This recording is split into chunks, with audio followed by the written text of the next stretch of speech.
Y si yo te dijera que esa infelicidad que tú sientes, esa sensación constante de cansancio emocional, de peso invisible en el pecho, tal vez no sea quien tú eres? ¿Y si todo eso no fuera un defecto tuyo? ¿No fuera debilidad?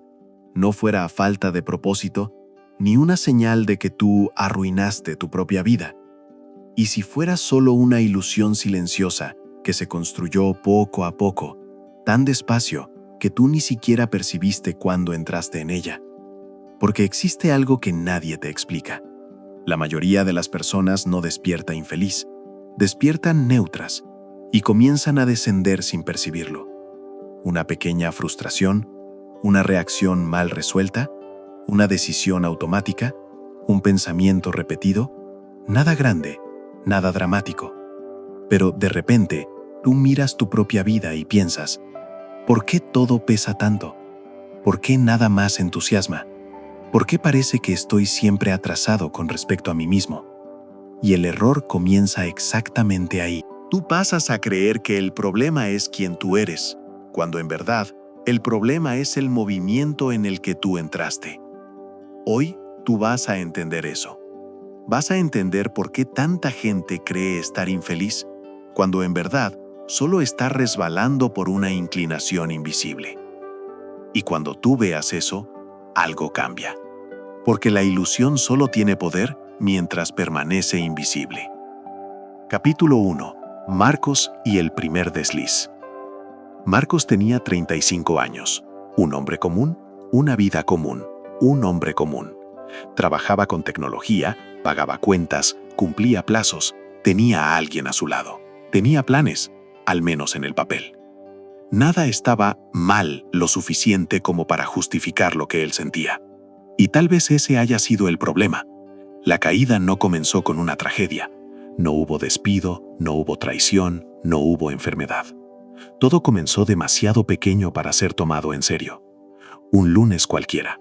El despertador sonó, y él lo pospuso. 10 minutos, solo eso. Pero esos 10 minutos arrastraron el resto. Saltó el desayuno, salió con prisa, agarró tráfico, llegó tarde. En el trabajo nadie gritó, nadie peleó, pero hubo una mirada, y ciertas miradas se quedan. Poco después un correo electrónico, un problema en un proyecto. No era culpa de él. Aún así, Marcos respondió con tensión acumulada. No fue educado, no fue paciente, fue defensivo. El cliente lo sintió, escaló. Al final del día, reunión, presión, ambiente pesado.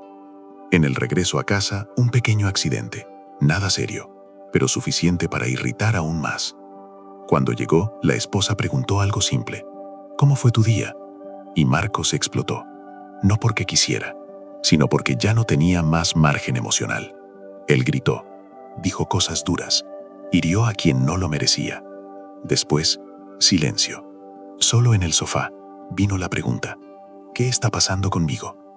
Lo que Marcos no sabía es que allí, él no se estaba rompiendo, él estaba comenzando a descender. Capítulo 2. La ilusión se consolida. En los días siguientes, algo cambió de forma casi imperceptible. El sueño se volvió fragmentado, la mente no se apagaba, los pensamientos giraban en círculos. Marcos despertaba cansado, y ya despertaba irritado consigo mismo por estar cansado. En el trabajo, comenzaron pequeños errores, nada grave, pero suficiente para generar más exigencia interna. Y aquí sucede algo peligroso. Cuando tú te sientes presionado, tú comienzas a acortar el camino emocional. Respondes menos, escuchas menos, toleras menos. Marcos comenzó a evitar conversaciones. Ignoraba mensajes, cancelaba encuentros. Y el aislamiento trajo un efecto colateral cruel. Los pensamientos se volvieron más altos. La mente, cuando no encuentra contraste, se vuelve eco. La esposa intentó ayudar. Preguntó, insistió. Marcos respondió, es solo una fase. Pero no lo era. Él comenzó a beber casi todas las noches. Dejó de ejercitarse, ganó peso, perdió ganas. Y entonces vino la parte más peligrosa de todas, la pérdida de la sensación de control.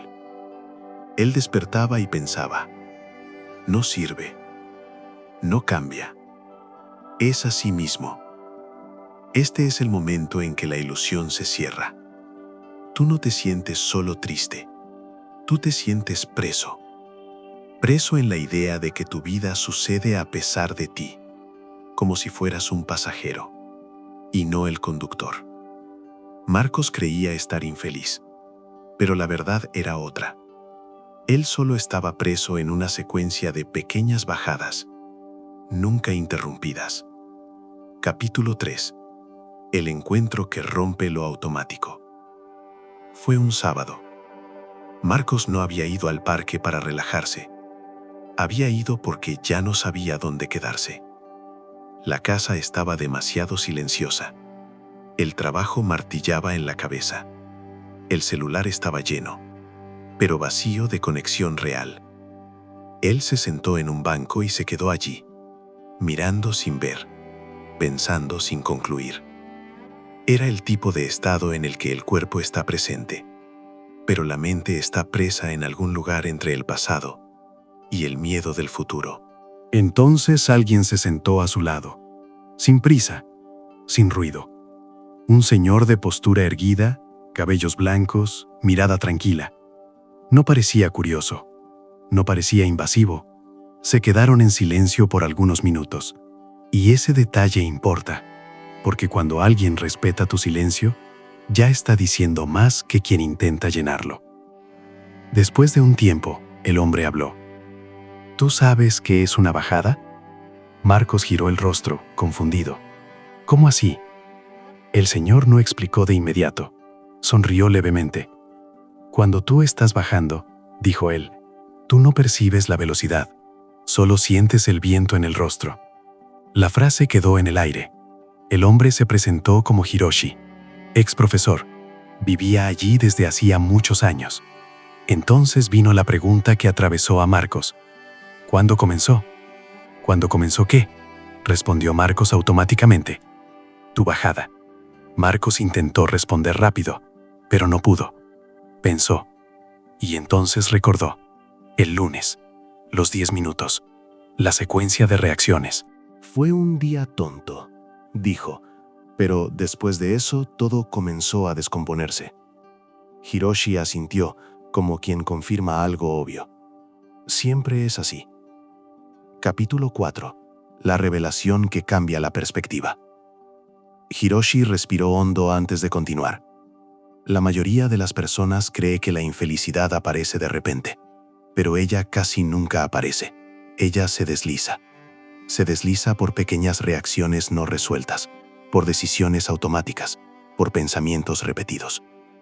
Tú no estás infeliz, Marcos, dijo él con calma. Tú solo no interrumpiste la bajada. Marcos sintió algo extraño en el pecho. No era alivio, no era culpa, era reconocimiento. Pero, preguntó, ¿por qué parece que yo perdí el control? Hiroshi respondió sin dudar. Porque cuando tú estás bajando, todo parece suceder contigo, pero cuando tú paras, tú percibes que todavía estás al volante. Hizo una pausa. El error más común es intentar subir inmediatamente, pero nadie sube mientras todavía está resbalando. Marcos se quedó en silencio. Entonces, dijo, ¿qué hago? Hiroshi lo miró directamente. Primero, tú paras de bajar. Solo eso. ¿No resuelve todo? Preguntó Marcos. No, respondió Hiroshi. Pero devuelve el control. Y el control es donde todo comienza. Capítulo 5. Los 3 principios de la salida. Hiroshi explicó que existen 3 momentos críticos en toda bajada. El primero es casi invisible. Reconocimiento. Tú necesitas aprender a identificar el momento exacto en que algo pequeño comienza a volverse algo grande. No cuando todo ya salió mal, sino cuando todavía es solo un pensamiento torcido, una reacción exagerada, un impulso de evitar. La mente es especialista en mentir diciendo, después lo resuelvo. El segundo principio es el más difícil. Interrupción. Tú no mejoras la vida de una vez. Tú solo rompes el patrón. Haces algo diferente. No mejor. solo diferente. Dormir más temprano, no responder ese correo ahora, respirar antes de reaccionar. El tercer principio es el más ignorado: fricción. Tú necesitas crear resistencia contra la bajada.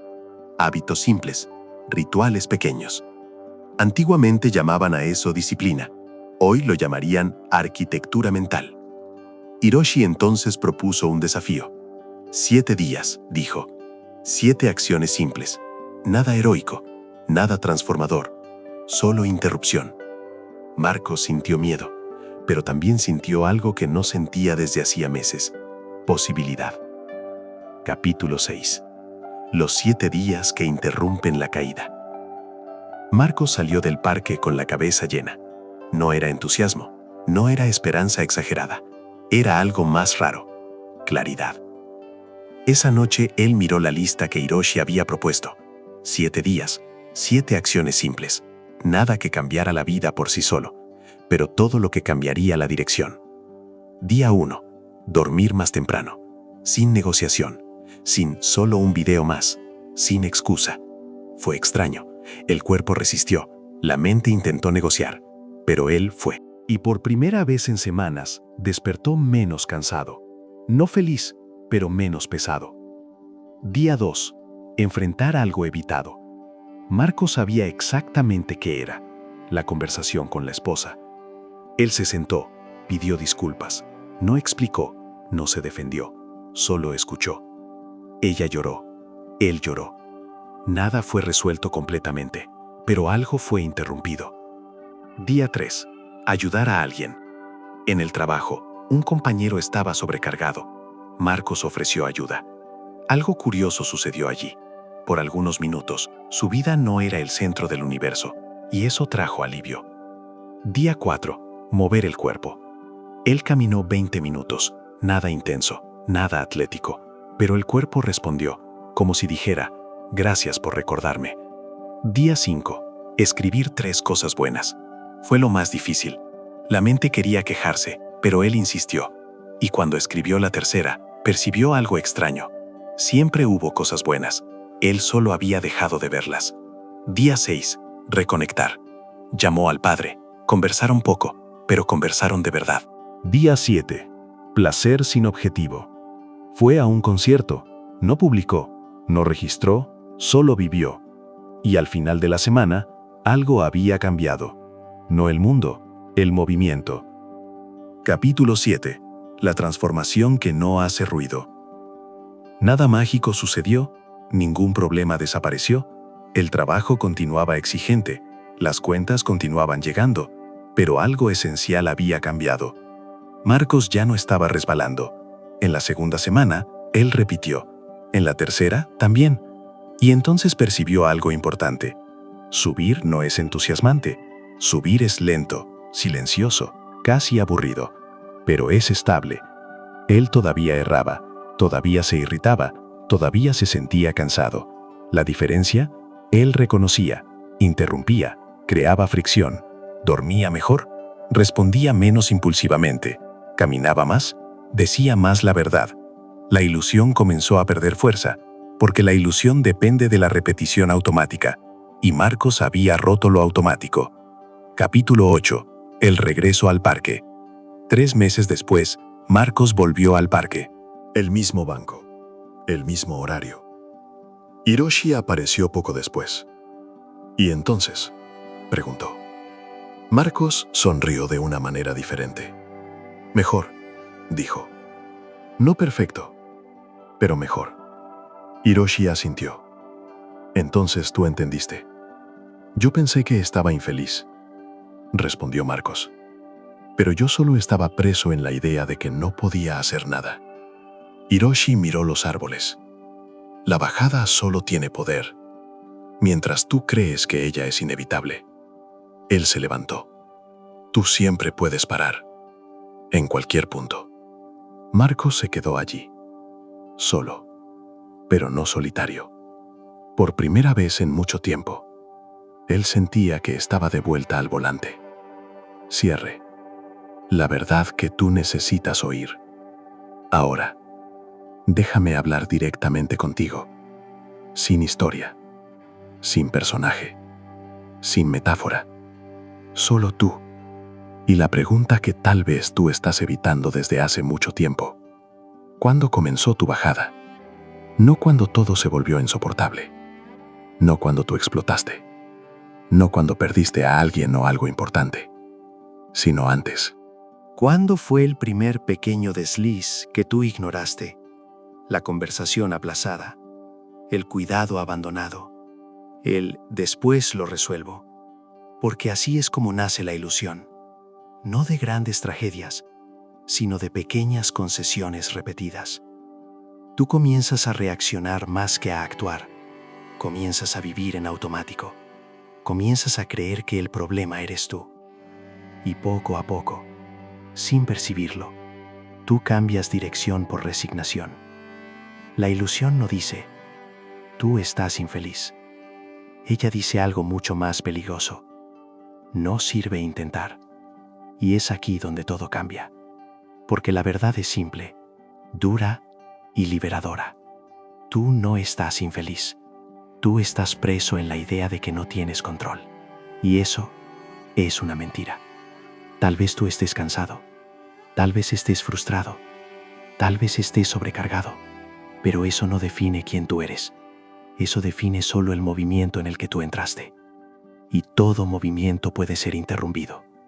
No mañana, no cuando todo esté perfecto, no cuando tú te sientas motivado, sino ahora. Con algo pequeño, diferente, consciente. Dormir un poco más temprano hoy. No reaccionar a ese impulso. Hacer algo simple que crea fricción contra la bajada. Tú no necesitas subir ahora. Solo necesitas parar de bajar. Y cuando tú haces eso, aunque sea lentamente, el mundo comienza a parecer diferente. No porque los problemas desaparezcan, sino porque tú vuelves al volante. Si este video habló contigo, si en algún momento tú te reconociste aquí, dale me gusta al video, suscríbete al canal, compártelo con alguien que tú sientes que está resbalando sin percibirlo, porque a veces todo lo que alguien necesita es oír la verdad correcta, en el momento correcto. Y recuerda, tú no estás roto, tú no estás atrasado, tú no perdiste tu oportunidad, tú solo estabas preso en una ilusión. Y ahora, tú ves. Nos vemos en el próximo video. Y sigue el camino.